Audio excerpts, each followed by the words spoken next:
प्रणाम सर। आनंद, कैसे हैं आप सर? सुंदर, मुक्त, आनंदित। बिल्कुल सर। सर जैसा कि हमने पिछले सेशन में, पिछले एपिसोड में बात की आर्ट ऑब्जर्वेशन की, कि कैसे देखना होता है चीज़ों को, भाव विभाव पे बातें हुई। सर अब आज हम लोग बढ़ते हैं नेक्स्ट स्टेप की तरफ इस जर्नी में। बिल्कुल। नाट्यशास्त्र के अनुसार एक कलाकार को पूर्ण कलाकार होना पड़ता है, पूर्ण कलाकार होना पड़ता है। एक अभिनेता को एक कंप्लीट एक्टर होना पड़ता है। उसका मतलब क्या है? उसको एक्टिंग करना भी आना है, उसको गाना भी आना है, गा भी सकता है, उसको डांस करने भी आना होगा, उसके इंस्ट्रूमेंट बजाने भी आना होगा, और वो पूरी कहानी को नरेट भी कर सकता है। सूत्रधार मतलब ये सारा चीज़ करेगा तो होगा। गायन वादन नृत्य को संगीत कहते हैं एक शब्द में, ठीक है। संगीत में 7 सुर होते हैं। एक एक सुर को, एक एक स्वर को, सारे गामा, एक एक स्वर को मास्टर करना पड़ता है। मिनिमम 5 साल लगते हैं। बिल्कुल सर। संगीत के उस्ताद की भाषा में बता रहा हूँ। वो लोग कहते थे पहले कि एक एक स्वर को साधने में 5 साल लगता है। 7 स्वर साधना है आपको, तब जाके आप सारे जीवन में अच्छे गायक, अच्छे वादक हो पाते हैं, है ना। अभिनय करने में कितने सुर होते होंगे? क्योंकि अभिनय करने वाला व्यक्ति तो संगीत सीख रहा है, गायन वादन नृत्य, लेकिन अभिनय का भी क्या कोई सुर होता है? तो उसमें पता चलता है कि अभिनय का सिर्फ एक सुर होता है। उस एक सुर को साधने से सारे सुर अपने आप सज जाते हैं। आप गेस करिए वो कौन सा सुर होता होगा?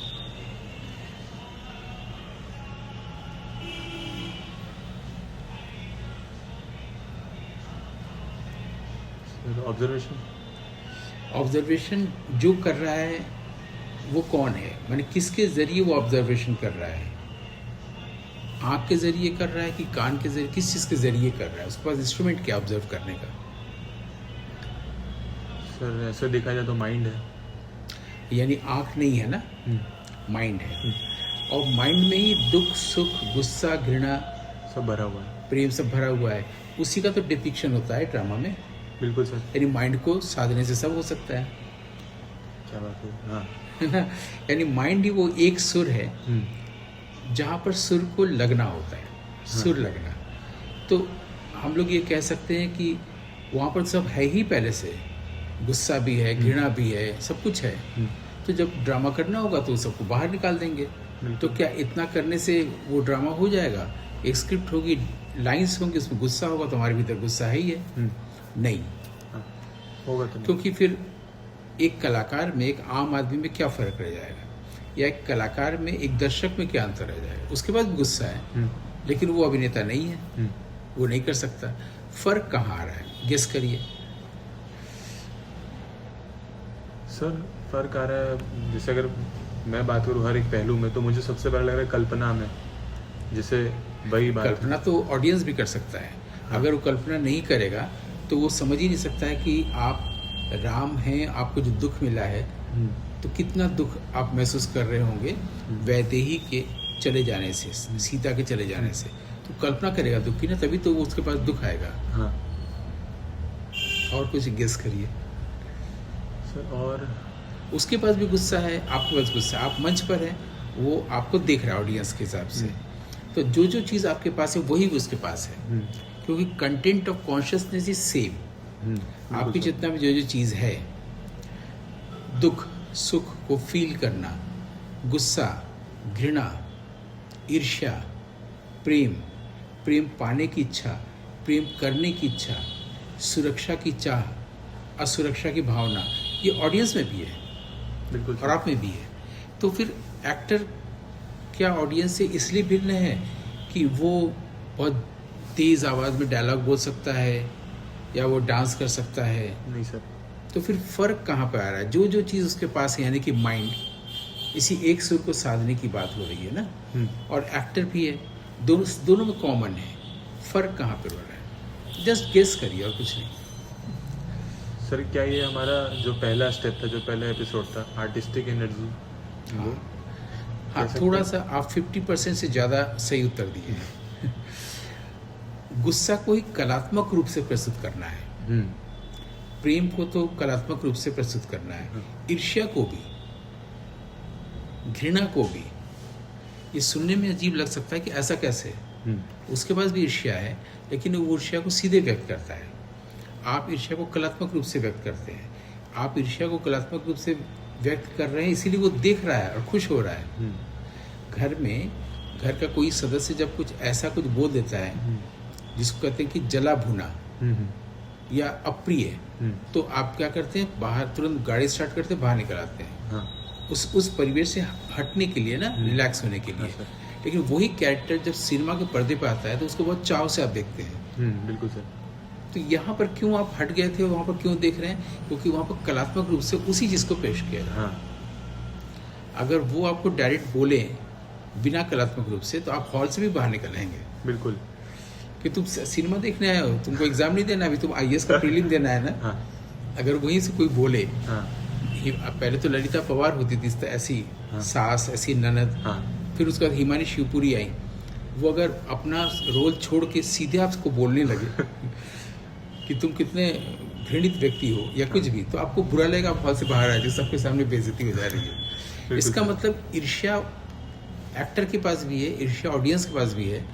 ऑडियंस ईर्ष्या का कुछ ऐसा रूप देखना चाहता है, वो कहानी में ईर्ष्या को नहीं देखना चाहता है। उसको पता ही नहीं है कि उसको क्यों अच्छा लग रहा है, वो क्यों ईर्ष्या घृणा देख रहा है, क्यों पूरे देश के लोग मारपीट देखने जाते हैं सिनेमा में।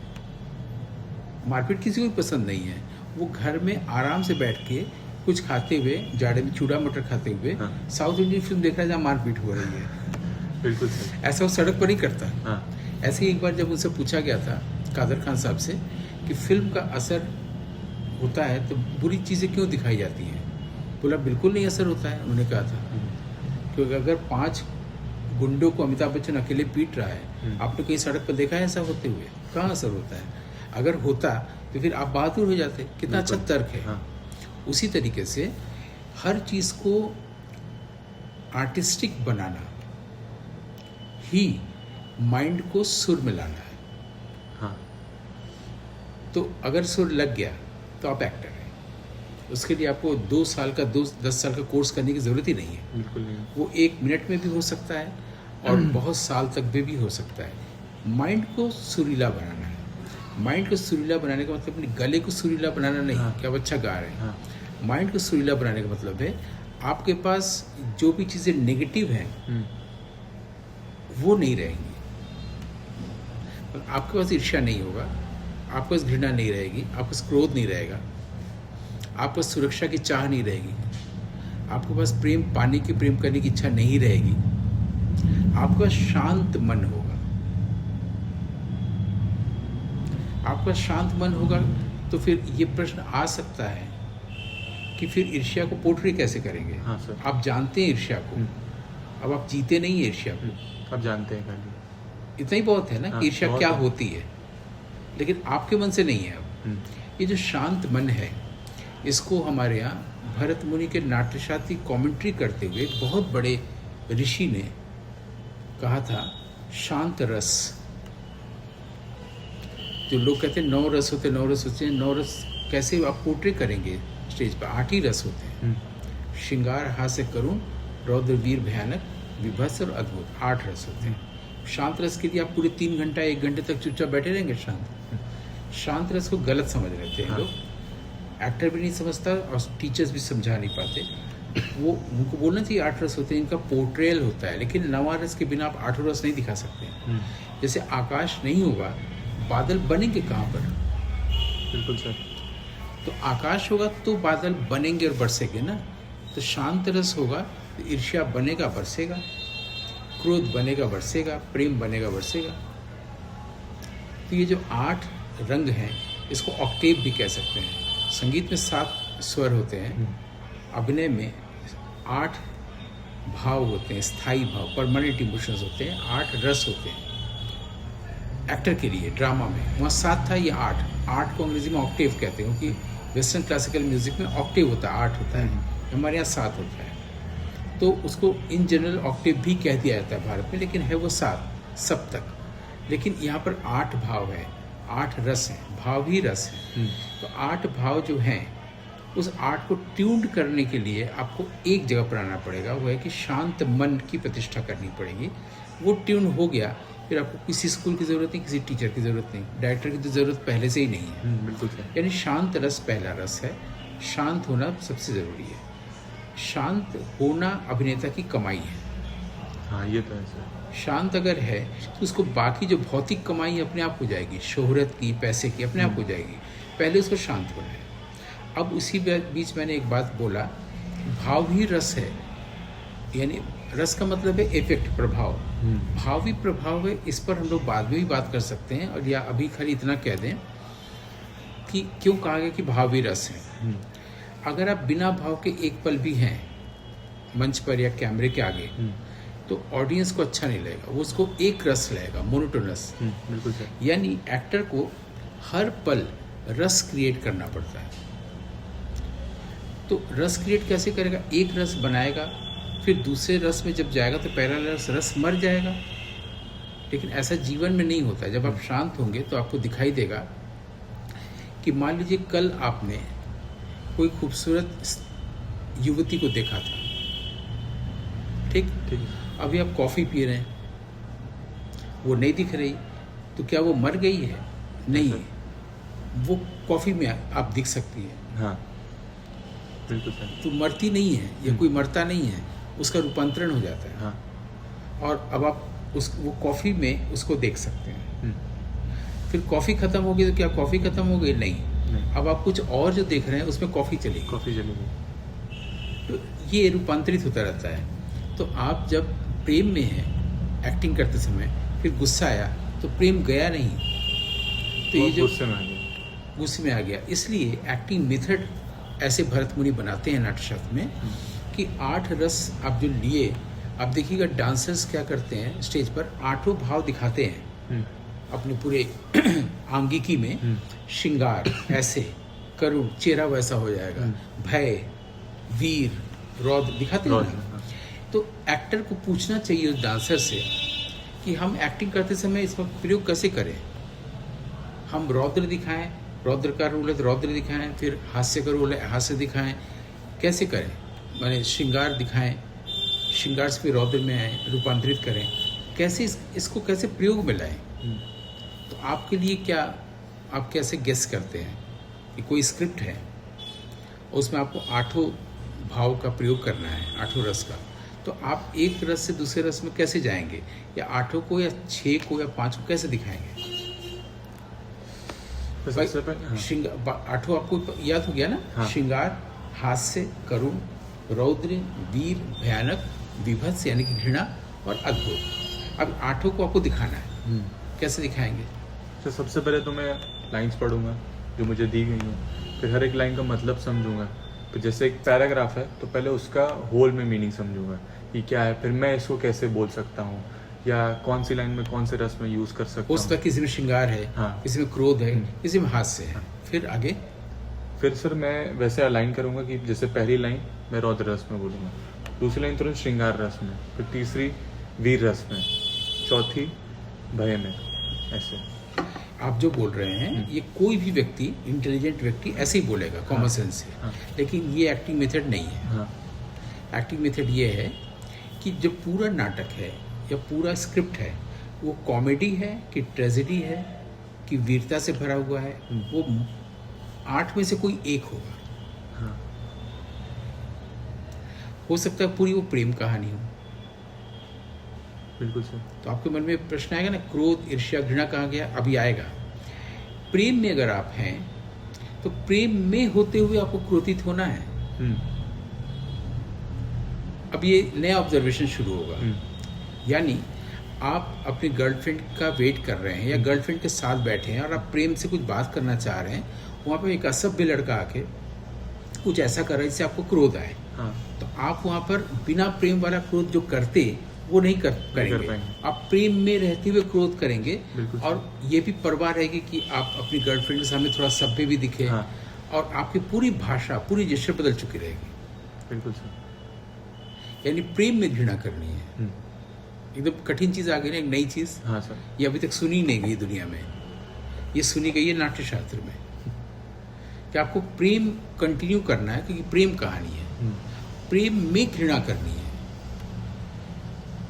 प्रेम में गुस्सा करना है, क्योंकि जीवन में ऐसा होता है। बिल्कुल सर। आप कुछ अच्छे से किसी बात करना चाह रहे हैं, कोई डिस्टर्ब कर रहा है, आपको लगा कि ये बहुत अच्छा मौका है, उससे मुलाकात हुई, मैं सुंदर अच्छे से इसको बात करूं, अपने दिल की बात कहूं, उसी समय एक मोटरसाइकिल वाला आ रहा है, बहुत तेज बजा रहा है। बिल्कुल सर। तो आप उस पर उस तरह से गुस्सा नहीं करेंगे जैसे से बिना प्रेम के करते। हाँ। उसी तरह से पूरी कहानी में सिर्फ युद्ध है, और युद्ध की वीरता के साथ आपको प्रेम भी करना है। बिल्कुल दूसरा। बिल्कुल। तो एक्टिंग मेथड ये है कि इसमें से कोई एक प्रधान रस होता है जिसमें बाकी आठों को पोर्ट्रे करना होता है। माने 8 में से कोई एक प्रधान रस होगा, बाकी 7 को करना होता है। समझ गया सर। मतलब उस एक रस को हमें लेके चलना हमेशा। जैसे आपने वो एग्जांपल दिया कि जैसे कोई सुंदर युवती बैठी है और मैं कॉफ़ी पी रहा हूँ, तो कॉफ़ी उस टाइम मान सकते हैं उसके साथ आपका संबंध भी है। हाँ। आपके साथ अच्छा है, और आपको जब व्यक्त करने जा रहे हैं तो कॉफ़ी मान लेते भाव हो गया। अब मैं कॉफ़ी पीऊँगा तो भी वो युवती मेरे दिमाग में है और मेरे साथ है, वो दिखेंगे भी मेरे बिहेवियर में, बॉडी लैंग्वेज में, सारी चीज़ों में। अब मैं कॉफ़ी के बाद कॉफ़ी रख भी दिया, फिर बात करने लगा, तो फिर भी वो चीज़ कैरी होगी। ये तो हो गया। लेकिन वहीं पर गुस्सा भी आ गया। हाँ सर। तो गुस्सा प्रेम के अनुसार व्यक्त होगा। हाँ, जैसे सर कॉफ़ी में मेरे मक्खी पड़ गई, या कॉफ़ी आपके ऐसे पैंट पर गिर गई जो आपको बहुत पसंद है, लाइट कलर का। हाँ, तो मैं एक बार ध्यान दूंगा कि तो गुस्सा आएगा। हाँ। लेकिन वो फिर प्रेम में बह के आएगा। हाँ, बिल्कुल सर। ठीक वैसे ही गुस्से में आप हैं, हाँ, और उसमें कोई प्रिय चीज़ आएगी तो उस पर भी समान रूप से गुस्सा करता है। हटा जाओ हमारे सामने से भी, बिल्कुल। क्योंकि आप गुस्से में हैं तो अपने प्रिय चीज़ पर भी गुस्सा करते हैं। हाँ। ये ऑब्जर्वेशन है। और कल जो हम लोग ऑब्जर्वेशन पिछले एपिसोड में किए थे, अब ऑब्जर्वेशन का टोन बदल गया। तो होता क्या है, सभी चीज़ें होती हैं, सभी चीज़ में सभी चीज़ें होती हैं ज़िंदगी में। Everything is in everything. जिसमें जिस चीज़ की प्रधानता होती है उससे उसका नाम पड़ता है। जैसे पृथ्वी में आकाश भी है, पृथ्वी में अग्नि भी है, लेकिन उसमें पृथ्वी तत्व ज़्यादा होने के कारण उसको पृथ्वी कहा गया है। बिल्कुल सर। उसी तरह से हमें स्त्री भी है, लेकिन पुरुष तत्व की प्रधानता होने के कारण पुरुष कहा गया है। वैसे ही स्क्रिप्ट में किसी एक रस की प्रधानता होती है। हम कोई फिल्म देखना चाहते हैं, ये कॉमेडी फिल्म है, जाते हैं ना, तो आपको कॉमेडी में ही गुस्सा करना है, कॉमेडी में ही विलेन होना है, कॉमेडी में ही बदला लेना है, ताकि उससे भी हास्य पैदा होता है ना। बिल्कुल सर। तो क्लियर हो गया ना कि 8 में से किसी एक तत्व को आप लेंगे, वो 4 लाइन के स्क्रिप्ट में एक को ले लीजिए प्रैक्टिस करने के लिए, कि आप उसमें प्रेम को ले लीजिए। क्योंकि आप किसी युवती से वो डायलॉग कह रहे हैं, मान लीजिए अंगीरा का, तो मोइस अंगीरा से जुड़ना है, प्रेम का भाव है, लेकिन गुस्सा भी आया है। हाँ। गुस्से को कहना है, लेकिन ध्यान हमेशा है कि प्रेम समाप्त न हो जाए। हाँ, बिल्कुल। विषय कैसा लगा? बहुत अच्छा था सर, बहुत अच्छा था। एक एक्टिंग मेथड आज हम लोगों ने डिस्कस किया। सर एक लास्ट में मैं क्वेश्चन पूछना चाहूँगा ऑडियंस के लिए भी और मतलब खुद के लिए भी, कि जैसे लोग कन्फ्यूजन ना पैदा हो कुछ ऐसे। जैसे आपने बोला कि एक आर्टिस्ट को पेंट करना भी आना चाहिए, गाना गाना भी आना चाहिए, डांस करना भी आना चाहिए, तबला बजाना भी आना चाहिए, और क्लासिकल चीज़ें भी आनी चाहिए। तो बहुत लोग ऐसा ना समझें कि तो हमें वो सब भी सीखना पड़ेगा। अब सर ने बोल दिया है तो अब मुझे वो सब, अब मैं कल से तबला भी ज्वाइन कर लूँगा, डांस भी सीख लूँगा और गाना भी सीख लूँगा। तो सर ये कैसे क्लियर हो कन्फ्यूजन? इसका उत्तर मैंने दिया है, शायद इनडायरेक्टली। हाँ। कि अगर आप एक सुर को साध ले, मन को, तो आपको तबला नहीं सीखना होगा, गिटार नहीं सीखना होगा, गाना नहीं सीखना। हाँ, बिल्कुल सर। जब जिस चीज़ की ज़रूरत होगी तब वो चीज़ अपने आप सीखना हो जाएगा। हाँ, उसकी उत्पत्ति हो जाएगी उस समय। क्योंकि जब तक आपने सुर नहीं साधा है, मन को नहीं साधा है, तब तक आपके अंदर ये भाव कि मैं कर रहा हूँ। हाँ। जब आपने मन को साध लिया है तो ईश्वर तो इन सबसे बड़ा है ना। बिल्कुल सर। वो सबसे बड़ा एक्टर है। हाँ, तो खुद ही आपसे करवा लेगा। बिल्कुल। ठीक है सर, तो आज का सेशन यहीं ख़त्म करते हैं। बहुत बहुत धन्यवाद। मिलते हैं सर नेक्स्ट एपिसोड में। आपको इस अच्छे एपिसोड के लिए, इस सीरीज़ के लिए बहुत बहुत बधाई। Thank you so much sir. Welcome.